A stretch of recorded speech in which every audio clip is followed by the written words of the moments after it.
मित्रों नमस्कार, आप देख रहे हैं फोर्थ व्यूज और मैं उपेंद्र कश्यप। देश में बवाल मचा हुआ है खान पान पर। प्रधानमंत्री तक के स्तर से ये चर्चा की जा रही है कि रामनवमी में मछली खाया जा रहा है और बाकायदा वीडियो पोस्ट किया जा रहा है। भाजपा का कहना है कि राजद ने जो ये काम किया वो एक वर्ग को खुश करने के लिए किया, जबकि कुछ लोगों का ये मत है कि एक वर्ग को चिढ़ाने के लिए ऐसा किया गया। हालांकि बाद में तेजस्वी यादव ने कहा कि यह वीडियो 8 तारीख को बनाया गया था, 9 को पोस्ट किया गया था। हम इसी घटनाक्रम का विश्लेषण करेंगे और कैसे विपक्ष नकारा हो रहा है और कैसे वो भाजपा की पीठ पर खेलने लग रहा है। हम इस बात का विश्लेषण इस वीडियो में कर रहे हैं। आपने वह वीडियो देखा होगा, तेजस्वी यादव और मुकेश सहनी हेलीकॉप्टर में हैं, कह रहे हैं कि यही प्रचार के क्रम में 10-15 मिनट का मौका मिलता है तो हम खाते हैं। सहनी जी ने मछली लाया है और मछली का कांटा दिखा रहे हैं, मछली दिखा रहे हैं। इस पूरे वीडियो में ऐसा क्या था कि आपत्तिजनक हुआ और भाजपा इसे लेकर मुद्दा बनाने लगी। दूसरा वीडियो एक तेजस्वी यादव और मुकेश सहनी का फिर आता है जिसमें संतरा खाया जाता है, नारंगी, और यह भी मुद्दा है। यह और बात है कि भाजपा इसे मुद्दा नहीं बनाई। मामला यह है कि ऐसा क्यों हुआ। हम इसी वीडियो में तीसरे वीडियो की भी चर्चा करेंगे और चौथे वीडियो की भी चर्चा करेंगे। तीसरा वीडियो यह है कि राहुल गांधी घोषणा पत्र जारी कर जब दक्षिण के एक प्रदेश से अपनी गाड़ी से लौटते हैं तो वे कहते हैं कि मेरी टीम ने मुझे बताया है कि मुस्कुराते हुए वीडियो बनाओ, ऊर्जावान दिखते हुए वीडियो बनाओ, और वो अपनी बात कहते हैं। मीसा भारती की वीडियो चर्चा में है। वे कहती हैं कि हम अगर इंडिया की सरकार बनी, इंडिया की, मीसा भारती का एक वीडियो भी वायरल हो रहा है जिसमें उन्होंने कहा कि अगर इंडिया की सरकार बनेगी तो हम भाजपा के नरेंद्र मोदी समेत कई नेताओं को जेल भेज देंगे। इस पर बवाल मच गया। प्रश्न है कि ये चारों वीडियो क्या बिना राजनीतिक उद्देश्य के पोस्ट किए गए? जब राजनीति एक पक्ष करेगा तो सीधी सी बात है कि दूसरा पक्ष भी इस पर राजनीति करेगा। इस पर कई तरह की प्रतिक्रियाएं। सबसे महत्वपूर्ण प्रतिक्रिया टीएमसी के सांसद शत्रुघ्न सिन्हा की रही, जो आसनसोल से सांसद हैं और इस बार भी टीएमसी के टिकट पर ही आसनसोल से चुनाव लड़ रहे हैं। वे कहते हैं कि भाजपा और एनडीए में फ्रस्ट्रेशन दिख रहा है। पता नहीं उनको कैसे ये दिख रहा है। इंडिया में एग्रेशन दिखाई दे रहा है। बीजेपी इरिटेट हो रही है और इसका जवाब एग्रेशन से ही दिया जा सकता है। यानी वो मीसा भारती के बयान को सही बताते हैं। हम पहली बात ये करते हैं कि मीसा भारती ने जो कहा कि अगर जनता ने साथ दिया और इंडिया की सरकार बनी तो नरेंद्र मोदी समेत भाजपा के कई नेताओं को जेल भेज दिया गया। तो मान लीजिए कि अगर मीसा भारती ने यह बात कही तो अपने हिसाब से तो सही ही मानकर कहा होगा। फिर 24 घंटे के अंदर उन्होंने यू टर्न क्यों लिया और ठिकरा मीडिया पर फोड़ दिया? कहा कि हमारी बात को तोड़ मरोड़ के मीडिया ने पेश किया। भाजपा का एजेंडा चला रही है मीडिया। विचित्र बात है, आपने जो कहा मीडिया में वही बातें लिखी गई और वही वीडियो आपका दिखाया गया पूरा। तो मामला ये है, दरअसल यही सब कारण है कि कई वरिष्ठ पत्रकार तक यह मानते हैं कि इस देश में विपक्ष नकारा है। कल एक डिबेट में मैं भी शामिल था स्त्री काल के, जहां वरिष्ठ पत्रकार इस देश के हेमंत जी ने कहा कि विपक्ष नकारा है और अगर कुछ सीटें मिलती हैं विपक्ष को तो ये जनता का श्रेय है, न कि विपक्ष का श्रेय होगा। कारण यही सब है। मीसा भारती ने यदि सही कहा, यदि वह मुद्दा उनका था कि अगर उनकी सरकार बनती है तो नरेंद्र मोदी को जेल भेजेंगे और दूसरे भाजपा नेताओं को भी जेल भेजेंगे, तो उनको अपने ही कहे पर अडिग रहना चाहिए था और बात को विस्तृत तरीके से, बल्कि बाद में यह बताया जाना चाहिए था कि किस कारण से, किस तरीके से, क्यों नरेंद्र मोदी को वो जेल भेजेंगे। नरेंद्र मोदी भी देश के प्रधानमंत्री हैं और आम नागरिक की तरह वे भी एक नागरिक हैं। इस देश का संविधान इजाजत देता है कि प्रधानमंत्री भी जेल जा सकता है। जब 2 मुख्यमंत्री जेल जा सकते हैं तो प्रधानमंत्री क्यों नहीं जेल जा सकते? राष्ट्रपति को भी जेल भेजा जा सकता है। आप उनके खिलाफ, राष्ट्रपति के खिलाफ भी प्रधानमंत्री को भी जेल भेजा जा सकता है, क्यों नहीं भेजा जा सकता है? लेकिन मीसा भारती यू टर्न ले लेती है। दरअसल क्या उनको यह फीडबैक मिला कि इस तरह के बयान से नरेंद्र मोदी और मजबूत होंगे? या ईडी सीबीआई का उन्हें डर और खाने लगा। पहले से ही वो ईडी और सीबीआई के मामले में फंसी हुई हैं, पूरा परिवार फंसा हुआ है लगभग। तो क्या उनको इस बात की चिंता बाद में होने लगी कि इस बयान के बाद कहीं ऐसा ना हो कि सरकार अगर हमारी नहीं बनती है, एनडीए की सरकार बनती है, तो नरेंद्र मोदी और ईडी सीबीआई को उनके खिलाफ सक्रिय कर देंगे?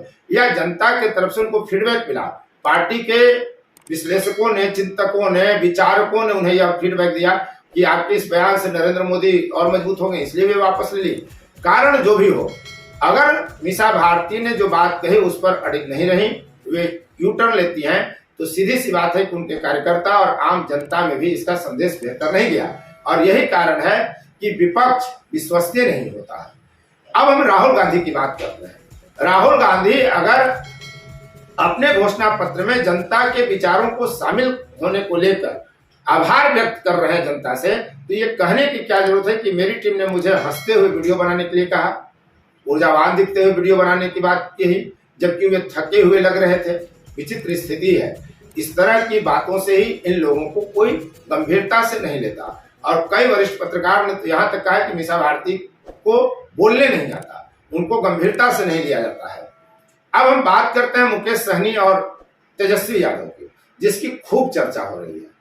प्रश्न यह है कि आप उनका पहला वीडियो जब सुने होंगे, देखे होंगे, तो उसमें मुकेश सहनी अंत में यह कहते हैं, हरी मिर्ची दिखाते हुए, कि ये मिर्ची अब लगेगी कुछ लोगों को, और जिनको मिर्ची लगेगी वो मुझसे मिर्ची लेकर चले जाए। यानी मुकेश सहनी पहले से ही यह तय कर चुके थे कि वो राजनीतिक संदेश देने के लिए, राजनीतिक उद्देश्य से इस वीडियो को बनाते हैं और फिर पोस्ट करते हैं, क्योंकि यह उनको पहले से ज्ञात था कि मिर्ची लगेगी। यानी विपक्ष इसे मुद्दा बनाएगा उनकी भाषा में, जो उनका विपक्ष हुआ भाजपा, और भाजपा इसे ले गई। नरेंद्र मोदी तक कह रहे हैं कि रामनवमी में ये लोग मछली खा रहे हैं, ये इनका संस्कार है। बहरहाल खान पान पर बहुत आपत्ति नहीं की जा सकती और प्रश्न तो कतई नहीं उठाया जाना चाहिए, चाहे कोई भी दिन हो, कोई भी अवसर हो। भारत में बहुत बड़ा तबका ऐसा है जो 365 दिन भी खाता पीता है, इसलिए ये मुद्दे अलग हैं। लेकिन चूंकि मुकेश सहनी और तेजस्वी ने यह पोस्ट राजनीतिक उद्देश्य से डाला था, एक वर्ग को संतुष्ट करने के लिए, तुष्ट करने के लिए कि हम आपके साथ हैं, वो मछली दिखलाते हैं। ठीक उसी वक्त जब वो मछली दिखाते हैं तो एक तबका खुश होता है, दूसरा तबका आहत होता है, जो मांसाहार का सेवन कम से कम नवरात्र में नहीं करता। अब बाद में सफाई दे जा रही है कि हम तो जानबूझकर ही ये वीडियो लोगों को डाले थे। वीडियो तो 8 का है, रामनवमी यानी नवरात्र प्रारंभ होने के पहले का, तो आपने 9 को डाला क्यों? सीधी सी बात है कि आपने डाला ही राजनीति के लिए, तो जब आपने राजनीति के लिए डाला तो दूसरा भी राजनीति करेगा, यह तय है। अब आते हैं बाद में आए संतरा वाला वीडियो। तेजस्वी यादव को आप उसमें गौर से देखे होंगे, वो कहते हैं घुमा कर ऐसे संतरा, ये तो जनता ने दिया है, जमुई की जनता ने दिया है संतरा। यानी आप साफ संदेश दे रहे हैं कि जमुई की जनता नारंगे यानी भाजपा से दूर हो गई है, वहां भाजपा को हराएगी जमुई की जनता। तो जब आप राजनीतिक उद्देश्य के लिए, राजनीतिक संदेश देने के लिए कोई वीडियो पोस्ट करते हैं सोशल मीडिया पर, तो सीधी सी बात है कि जो दूसरा पक्ष है, जो राजनीति कर रहा है, वो इसे ले उड़ेगा। मौका आप देते हैं। आप जब बेरोजगारी पर और महंगाई पर मुद्दा बना रहे हैं तो आप उसी पर टिके रहिए। जैसे ही आप दूसरे मुद्दे को उठाएंगे तो भाजपा और खासकर नरेंद्र मोदी जैसा नेता, जो काफी वाचाल है और गंभीरता से बोलते हैं, बात को रखते हैं और जनता में अपील है उनकी बात का, उनकी कहे का, तो आप बैकफुट पर आ जाएंगे। दरअसल विपक्ष के पास कोई रणनीति दिखती ही नहीं है इस लोकसभा चुनाव में, यह साफ साफ है। आप विपक्ष का काम यह था कि बेरोजगारी को, महंगाई को मुद्दा बनाकर चलते और आप उसी पर अड़िग रहते, लेकिन ऐसा आप कर ही नहीं रहे। लगातार कोई ना कोई ऐसी बयानबाजी विपक्ष के नेताओं की तरफ से आ रही है, या तो उनको उस मुद्दे पर यू टर्न लेना पड़ता है, मीडिया पर दोषारोपण करता है कि हमने जो कहा उसको वैसे नहीं समझा गया। सीधी सी बात है कि जब हम कुछ बोलते हैं तो सामने वाला उसे किस रूप में लेगा, ये उस पर निर्भर करता है। आपकी बात को मीडिया ने हूबहू रखा, लेकिन जब फंस गए तो कहते हैं कि मीडिया ने फंसा दिया, मीडिया ने उल्टा पुल्टा कर दिया। ऐसा होता नहीं है। दरअसल जब अपनी गर्दन फंसने लगती है बोली के कारण, तो नेता मीडिया पर डाल देते हैं। और यह बात बहुत पहले से चली आ रही है, लगातार चली आ रही है। इसीलिए जनता में नेताओं की बात का भरोसा नहीं रहा और वो मीडिया पर अधिक भरोसा आज की तारीख में भी करते हैं, चाहे नेता जितना भी मीडिया को अविश्वसनीय बताए, भरोसेमंद न बताए, गोदी मीडिया बताइए। लेकिन उसी गोदी मीडिया में जिसे आप कहते हैं, जब आपकी बात रखी जाती है और जब आप फंस जाते हैं तब आप खंडन करने लगते हैं कि गोदी मीडिया है, भाजपा का एजेंडा मीडिया चला रहा है। जब वीडियो चला था तब भी आप तत्काल खंडन आप करते कि नहीं, मेरे कहने का आशय ये नहीं था, मैंने ये कहा था, आप ये समझ रहे हैं। लेकिन जब भाजपा उस मुद्दे को उठाकर आपके पाले से छीनकर अपने पाले में गिन डाल लेती है, आपको मजबूर करती है अपने पीठ पर खेलने के लिए, तब आप मीडिया पर दोषारोपण शुरू कर देते हैं। तो मिला जुलाकर स्थिति अभी यही है कि चाहे मीसा भारती का वीडियो हो या राहुल गांधी का वीडियो हो या तेजस्वी और सहनी का वीडियो हो, उनका उद्देश्य राजनीतिक था। जब फंस गए तो यूटर्न लेने लगते हैं, उस पर सफाई देने लगते हैं और ऐसे करके विपक्ष कम से कम नरेंद्र मोदी को मात नहीं दे सकता। मोदी को मात देना है तो अपनी बात पर अडिग रहना होगा। जब मीसा भारती अपनी बात पर अडिग नहीं रहती हैं तो दूसरे पर भी इसका व्यापक असर पड़ता है और लोग समझते हैं कि फालतू की बयानबाजी ये लोग करते हैं, कल गए फिर यूटर्न ले लेंगे। इसलिए जब आप कोई बात कहेंगे तो उसे जनता गंभीरता से नहीं लेगी, यह तय है। इसलिए अति आवश्यक काम यह है कि विपक्ष अपने एजेंडे पर, विपक्ष बेरोजगारी और गरीबी के मुद्दे पर कायम रहे और विकास के मुद्दे को उठाते रहे, न कि व्यक्तिगत टीका टिप्पणी करे और न ही वो धार्मिक और सांप्रदायिक मुद्दा बनाने की कोशिश करे। आप मछली का कांटा और मछली सांप्रदायिक उद्देश्य से ही दिखला रहे थे, इसमें कहीं कोई दो राय नहीं है। आम आदमी भी इसे समझता है। लेकिन जब आपको लगा, सोशल मीडिया पर आपको जवाब भी तेजस्वी यादव को व्यूअर्स ने दिया कि आपको जब चिंता होने लगी कि हिंदुओं में नाराजगी होगी, तब आप सफाई दे रहे हैं कि वीडियो 8 का था। तो फिर जब 8 को वीडियो दिन में आप बनाए थे तो 9 तारीख को रात में ये वीडियो जारी करने का क्या कारण था?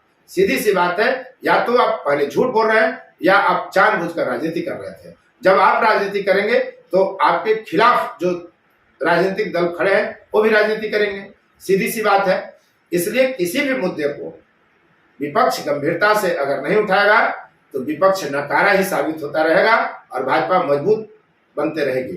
भाजपा की मजबूती में सबसे बड़ा योगदान ही विपक्ष का है, उसके रवैये का है, यह भी एक कारण है। इसलिए निश्चित रूप से गंभीर बनना आवश्यक है विपक्ष के लिए, अन्यथा सब चीज ऐसे ही चलते रहेगा और बार बार बेरोजगारी, महंगाई, विकास का मुद्दा उठाने के बावजूद भाजपा के पीठ पर खेलने के लिए विपक्ष मजबूर होता रहेगा। आप देख रहे थे फोर्थ न्यूज और मैं उपेंद्र कश्यप। अब तक इस वीडियो में बने रहने के लिए आपको बहुत बहुत धन्यवाद। यदि अब तक आपने इस चैनल को सब्सक्राइब नहीं किया है तो चैनल को सब्सक्राइब कर लें, शेयर, लाइक, कमेंट जरूर करें।